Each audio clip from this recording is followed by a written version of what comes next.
Iran और America के बीच 2 सप्ताह का सीज फायर हो चुका है और अब स्ट्रेट ऑफ हॉर्मुज खुल जाएगा। इस खबर से पूरी दुनिया ने फिलहाल राहत की सांस ली है।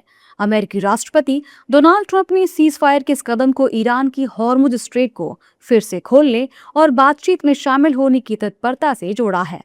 अब मिडिल ईस्ट के युद्ध विराम पर भारत से भी राजनीतिक प्रतिक्रियाएं आ रही हैं। एनडीए नेता इसे अच्छा कदम बता रहे हैं और आगे भी विश्व में शांति की बात कर रहे हैं। देखिए, विश्व का लगभग 20 से 22% जो तेल है, एलपीजी है, सीएनजी है, वो उसी स्ट्रेट ऑफ हॉर्मुज से आता है और पूरे तरीके से ब्लॉकेड हो गया था। सिर्फ भारत और कुछ देशों के जहाज़ों को जाने की अनुमति थी, लेकिन पूरे विश्व में तेल की कमी हो गई थी। कई देशों में ऑड इवन नंबर की गाड़ियां चल रही थी ऑल्टरनेट डे। कई देशों में ऑफिसेज को बंद कर दिया गया था।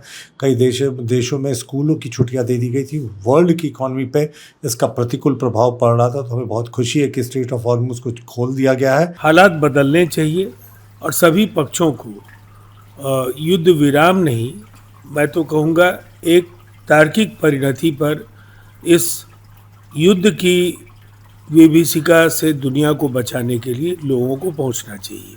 जो हॉर्मुज का जो एक पूरा वो खाड़ी है जहाँ से तेल से भरे हुए जहाज निकलते हैं जाते हैं, उस पर ईरान ने जिद कर रखी थी कि यहाँ से हम पास नहीं होने देंगे, जिसकी वजह से पूरी दुनिया में जो पेट्रोलियम प्रोडक्ट्स की सप्लाई के ऊपर एक पूरा असर पड़ा था। तो अब मुझे लगता है कि पेट्रोलियम प्रोडक्ट सप्लाई आने वाले 2 हफ्ते तक एक सही हो जाएगा और इसी बीच बातचीत के जरिए आपसी विवाद को दूर करना चाहिए, क्योंकि युद्ध किसी भी विवाद का समाधान नहीं है। अंततः शांति ही हर विवाद का समाधान हो सकता है। जबकि विपक्ष की इस सीज फायर पर प्रतिक्रियाएं आ रही हैं।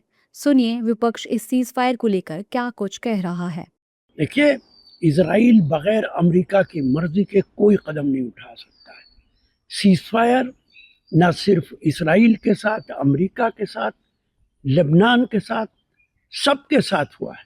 अगर इजराइल कोई गलत कदम उठाता है तो ईरान उसके लिए तैयार है। बहुत से प्रपोजल दोनों तरफ हैं, इन पे डिस्कशन होगा। अल्लाह करे कि आखिर में ये लोग उस चीज़ पे आ जाएं जहाँ पे अमन आएगा। हमें अमन चाहिए, हमें लड़ाई नहीं चाहिए, और उसी लिए ज़रूरी था कि एक टेबल पे बैठें और इस मसले को हल करें। हालांकि अभी तक इस बात का कोई स्पष्ट संकेत नहीं है कि दोनों देशों के बीच यह युद्ध पूरी तरह से समाप्त हो गया है, क्योंकि ईरान ने पहले ही कह दिया है कि शर्तें मंजूर होने तक युद्ध विराम का निर्णय लिया गया है। लेकिन युद्ध पूरी तरह से खत्म नहीं हुआ है। लेकिन भारत में नेता इसे अच्छा कदम बता रहे हैं।